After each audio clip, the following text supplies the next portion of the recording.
संसद और supreme court में एसआईआर यानी वोटर लिस्ट रिवीजन पर बड़ी जंग चल रही है।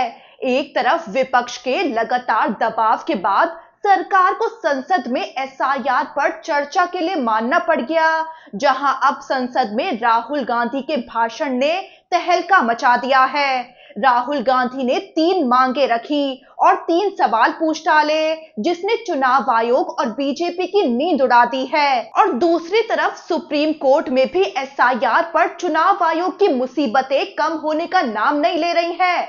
अदालत में एसआईआर का मामला अब किस दिशा में जा रहा है, आपको वो भी बताते हैं। अब पहले आपको संसद में मचे बवाल के बारे में बताते हैं। तो आखिरकार मोदी सरकार को विपक्ष की लगातार मांग के बाद संसद में एसआईआर पर चर्चा झेलनी पड़ गई। ऐसे में संसद में राहुल गांधी ने 28 मिनट लंबा और जोरदार भाषण दिया।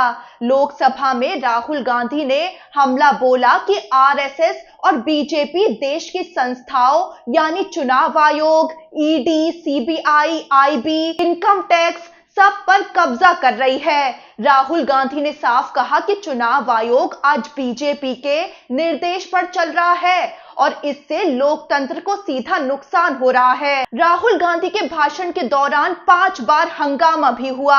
एनडीए सरकार ने बवाल किया, लेकिन राहुल गांधी एक के बाद एक हमले बोलते चले गए। यहां तक कि संसद में जब राहुल गांधी ने हरियाणा की वोटर लिस्ट में ब्राजीलियन मॉडल का जिक्र किया, तो कांग्रेस सांसद ने मॉडल की फोटो संसद में दिखाते हुए बीजेपी पर हमला बोला। लेकिन मॉडल की तस्वीर दिखाने पर स्पीकर ओम बिरला नाराज हो गए और भड़क उठे कि ऐसे सदन नहीं चलेगा। वहीं राहुल गांधी ने संसद में 3 मांगे रख दी। पहली मांग कि मशीन रीडेबल वोटर लिस्ट सभी राजनीतिक दलों को चुनाव से 1 महीने पहले दी जानी चाहिए। दूसरी मांग, वोटिंग के दौरान वोटर्स का सीसीटीवी फुटेज नष्ट करने का नियम भी बदला जाना चाहिए। और तीसरी मांग, चुनाव के बाद ईवीएम देखने के लिए दी जाए। इन मांगों के बाद राहुल गांधी ने बड़ी बात कही कि वोट चोरी से बड़ा कोई एंटी नेशनल काम नहीं है।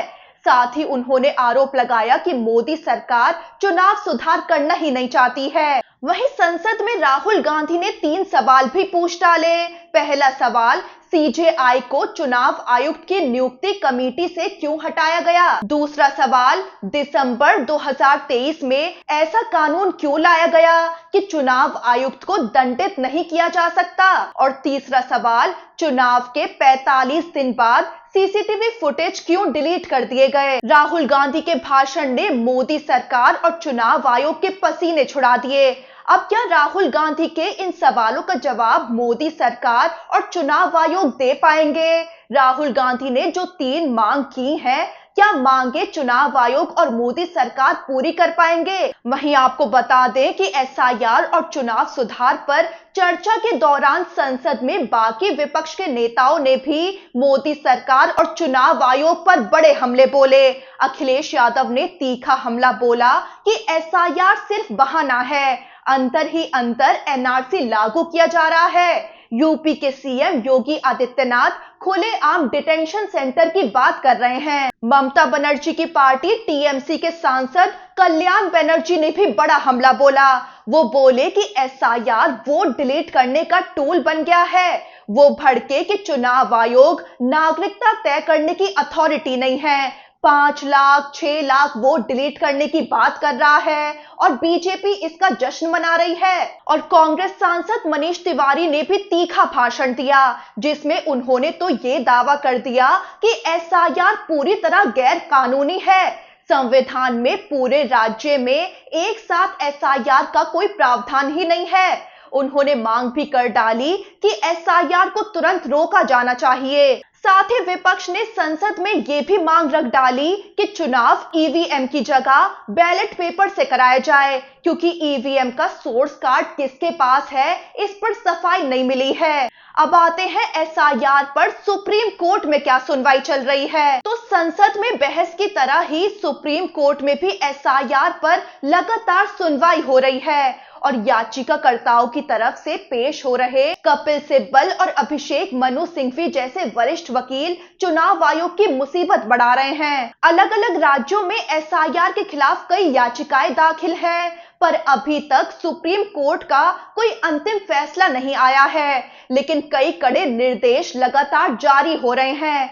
एसआईआर पर सुप्रीम कोर्ट का फैसला आया नहीं था कि बिहार विधानसभा का चुनाव हो गया था। बिहार के एसआईआर पर भी अभी तक सुनवाई जारी है। अब बंगाल में चुनाव नजदीक है, लेकिन एसआईआर पर कोई सटीक फैसला अभी तक नहीं आया है। वहीं अब सुनवाई में सुप्रीम कोर्ट ने पश्चिम बंगाल और बाकी राज्यों में एसआईआर के दौरान बूथ लेवल ऑफिसर्स यानी बीएलओस को धमकाने और एसआईआर प्रक्रिया बाधित करने की घटनाओं पर गंभीर नाराजगी जता दी है।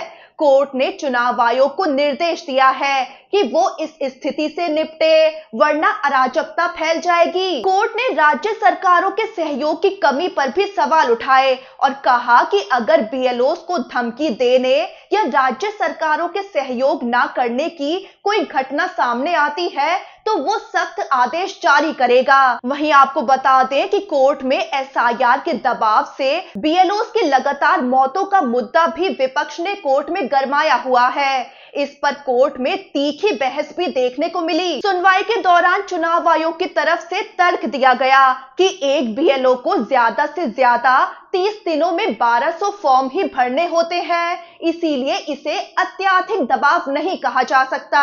इस पर सीजेआई सूर्यकांत ने याचिकाकर्ताओं से सवाल भी कर दिया कि क्या 10 फॉर्म एक दिन में भरना बोझ है। इस पर वरिष्ठ वकील कपिल सिब्बल ने झट से जवाब दिया।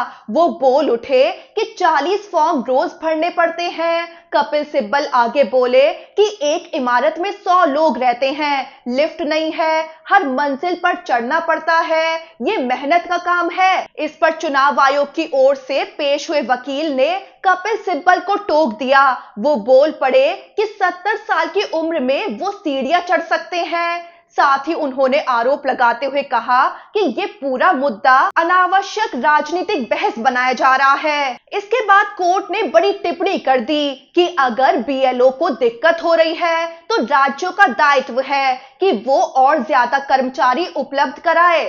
सीजेआई सूर्यकांत और जस्टिस जॉय माल्या बागची की बेंच ने आदेश जारी किया कि सरकारी कर्मचारी एसआईआर जैसी वैधानिक ड्यूटी निभाने को बाध्य है, यानी उन्हें अपनी ड्यूटी निभानी ही होगी। लेकिन अगर किसी के पास छूट की खास वजह है तो राज्य सरकार उसकी अपील पर विचार करे और उसकी जगह दूसरा कर्मचारी नियुक्त करे। सुनवाई में कोर्ट ने 3 बड़े आदेश जारी किए। पहला, राज्य और ज्यादा स्टाफ नियुक्त करे ताकि काम का बोझ कम हो। दूसरा, अगर किसी कर्मचारी के पास खास वजह हो तो उसे छूट दी जा सकती है। और तीसरा, समस्या का समाधान ना मिले तो कर्मचारी खुद कोर्ट आ सकता है। वहीं सुनवाई में कपिल सिब्बल ने यह भी दलील दी कि एसआईआर को लेकर इतनी जल्दबाजी क्यों की जा रही है। उन्होंने उदाहरण दिया कि उत्तर प्रदेश में चुनाव 2027 में है तो एसआईआर को सिर्फ 2 महीने में पूरा करने की क्या मजबूरी है। उन्होंने सवाल उठाया कि इतनी जल्दबाजी की जा रही है